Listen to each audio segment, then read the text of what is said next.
Hello, आप सबका स्वागत है मेरे चैनल पे।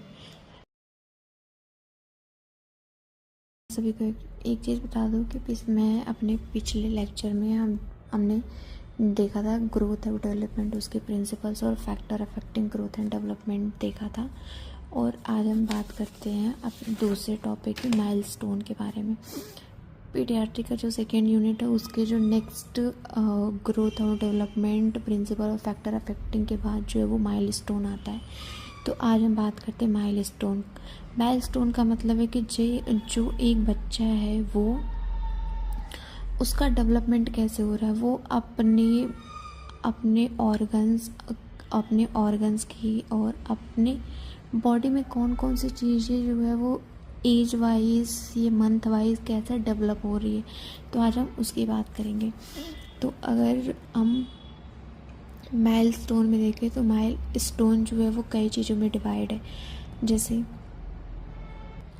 माइलस्टोन में अगर हम देखें तो उसमें कितनी चीज़ें आती है, उसमें फिजिकल डेवलपमेंट होता है, मोटर डेवलपमेंट होता है, सेंसरी डेवलपमेंट होता है, कॉग्निटिव होता है, लैंग्वेज होता है और सोशल डेवलपमेंट होता है। तो हम जो है वो बच्चे की एज वाइज देखेंगे कि न्यू बॉर्न में क्या होता है, फिर उसके बाद कितने होता है। अगर न्यू बॉर्न की बात करें तो न्यू बॉर्न की जो एज होती है, जो डे होता है, वो 0 to 28 डेज तक की हम उसको न्यू बॉर्न कंसिडर करते हैं। तो अगर फिजिकल डेवलपमेंट की बात करें तो एक न्यू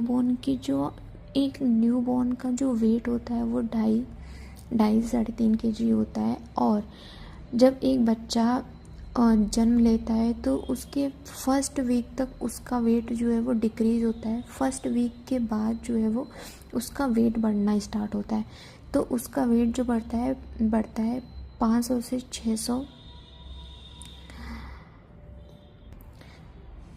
से 600 ग्राम जो वो पर मंथ बढ़ता है, और टिल 6 मंथ तक, मतलब हर मंथ में उस बच्चे का 500 से 600 ग्राम जो है वो उसका वेट इंक्रीज होगा 6 महीने तक। और अगर लेंथ की बात करें तो लेंथ जो है वो 45 से 50 सेंटीमीटर होता है, और इसका जो है वो हर महीने 2.5 सेंटीमीटर इंक्रीज़ होता है 6 मंथ तक। और अगर हेड सर्कमफेरेंस की बात करें तो 33 to 35 सेंटीमीटर होता है, और ये जो है वो 1.5 सेंटीमीटर इंक्रीज़ होता है टिल 6 मंथ तक। और इस सर्कमफेरेंस की बात करें तो उतना ही रहता है। और रिफ्लेक्सेस की बात करें तो सारे रिफ्लेक्सेस न्यू बॉर्न में प्रेजेंट होते हैं। अब आते हैं, ये तो हो गई। अब आते हैं मोटर पे। मोटर को जो है वो मोटर जो है वो दो चीज़ों में डिवाइड होता है, फाइन मोटर, ग्रॉस मोटर। अगर बात करें मोटर, तो मोटर का मतलब क्या है? मोटर का मतलब है कि जो मोटर में body movement and muscles control इसमें बच्चे का डेवलप होता है। इसमें दो होते हैं, एक फाइन मोटर, एक क्रॉस मोटर। क्रॉस मोटर की बात करें हम तो इसमें जो है वो बड़े बड़े मसल्स कंट्रोल होते हैं, और फाइन मोटर में जो है वो छोटी मसल्स और इसमें कोऑर्डिनेशन आता है। छोटी मसल्स के साथ बड़े मसल्स का कोऑर्डिनेशन आता है। तो इसमें जो है वो मोटर में न्यू बॉर्न का जो मोटर डेवलपमेंट होता है, इसमें दो होते हैं। फाइन में क्या होता है, बच्चा ग्रैस्प मतलब पकड़ना सीखता है। वो बहुत ज़्यादा उसका ग्रैस्प रिफ्लेक्स जो होता है वो बहुत ज़्यादा स्ट्रॉन्ग होता है, बट बच्चा जैसे ही पकड़ता है वैसे इमीडिएटली वो ड्रॉप भी हो जाता है। मतलब बच्चे ने कस के ग्रैस्प किया, फिर उसके बाद वो तुरंत जो है वो इमीडिएट छूट जाता है उसे। और अगर ग्रॉस मोटर की बात करें तो ग्रॉस मोटर जो है वो, अगर हम बच्चे को लिटा दें तो बच्चा जो है वो फ्लैक्स पोजीशन में पड़ा रहता है, और उसके हाथ पैर जो है वो टर्न होते हैं।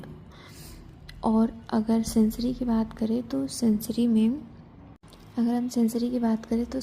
जो है वो सेंसस डेवलपमेंट होते हैं। सुनना, देखना, ये सारी चीज़ें इसमें आती है। तो सेंसरी में क्या है, ब्लिंकिंग रिफ्लेक्सेस बच्चे में डेवलप होता है। और जो है वो ब्राइट ऑब्जेक्ट, मतलब कोई और थिंग्स है वो ब्राइट कलर का है तो बच्चा जल्दी नोटिस करता है। और अगर लैंग्वेज की बात करें तो लैंग्वेज में जो है वो स्टार्टल टू लाउड नॉइस, जो बच्चा है वो क्या करता है, अगर किसी तरफ से बहुत तेज़ आवाज़ आई है तो उधर वो मुड़ के देखता है। और make comfort sound during feeding. इसमें क्या होता है कि बच्चे को जब वो फीड कर रहा है तो बच्चे को एकदम काम या फिर कंफर्टेबल साउंड चाहिए होता है। ये बात हो गई न्यूबॉर्न के माइलस्टोन की बात। अगर हम नेक्स्ट माइलस्टोन की बात करें तो जो बच्चा है वो 2 मंथ का होता है। 2 मंथ में जो क्या क्या डेवलपमेंट होते हैं उसकी बात करें। पीडी का मतलब देखिए तो पीडी का मतलब होता है फिजिकल डेवलपमेंट। इसमें जो बच्चा होता है उसके 2 फॉन्टेनल्स होते हैं, एंटीरियर और पोस्टीरियर। पोस्टीरियर फॉन्टेनल्स जो होते हैं वो क्लोज हो जाते हैं, अप्रॉक्स क्लोज होना चाहिए 6 to 8 वीक्स में। ये नॉर्मल है। अगर इससे ज़्यादा टाइम ले रहा है क्लोज होने में तो वो एबनॉर्मल में कंसिडर होगा। पर फिलहाल अभी हम पोस्टीरियर फॉन्टेनल्स जो है वो हमारा 2 मंथ दूसरा मंथ होता है उसमें क्लोज हो जाना चाहिए। और बच्चे का जो है वो जो बच्चा पैदा होता है तो उसमें जो है वो टीयर अपीयर नहीं होते, पर 2 मंथ के बाद दूसरे मंथ में टीयर स्टार्ट हो जाते हैं अपीयर होना। सलाइवा भी स्टार्ट हो जाता है। ऑब्लिगेट नोज़ ब्रीदर बच्चे को हम इस वजह से कहते हैं क्योंकि जो बच्चा होता है वो मुंह से सांस लेना नहीं जानता है, वो नोज से ही सांस लेता है, इस वजह से ऑब्लिगेट नोज़ ब्रीदर कहते हैं। अगर हम बात करें मोटर की तो मोटर में 2 होते हैं, फाइन और ग्रॉस मोटर की बात करें तो जो उसके पोजीशन होते हैं वो लेस फ्लैक्स हो जाते हैं। और जब हम बच्चे को प्रोन पोजीशन में लेटाते हैं तो वो क्या करता है अपने प्रोन पोजीशन मतलब कि पेट के बगल अगर हम लेटाते हैं तो बच्चा जो है वो अपना सर क्या करता है वो 45 एंगल तक जो है वो उठाता है। और अगर फाइन मोटर की बात करें तो बच्चा अपना हाथ जो है वो ओपन करता है और अगर हम उसके हाथ में अगर कोई खिलौना दे रहे हैं तो क्या करता है वो खिलौने को ऐसे खड़खड़ाने की कोशिश करता है। और अगर हम सेंसरी डेवलपमेंट की बात करें, हेड टर्न टू साउंड। बच्चा जो है वो अपना हेड अगर कहीं से आवाज़ आ रही है तो उसकी तरफ अपना हेड जो है वो टर्न करता है, देखने की कोशिश करता है। और आई फॉलो मूविंग ऑब्जेक्ट। अगर बच्चे के सामने कोई ऑब्जेक्ट है, कोई मूव कर रहा है तो उसके साथ उसकी जो है वो आंखें भी उस ऑब्जेक्ट के साथ मूव करती हैं। और अगर लैंग्वेज की बात करें तो बच्चा हंसना स्टार्ट करता है और यहीं से सेकेंड मंथ में ही क्या होता है कि वो डिफरेंट टाइप्स के वो क्राई करता है। मतलब अगर उसको पेन होगा तो दूसरी तरह रोएगा, अगर उसको भूख लगी है तो उसकी रोने की जो आवाज़ है वो दूसरी होगी, और अगर उसको सोना है तो भी उसके रोने की जो आवाज़ है वो दूसरी तरह आएगी।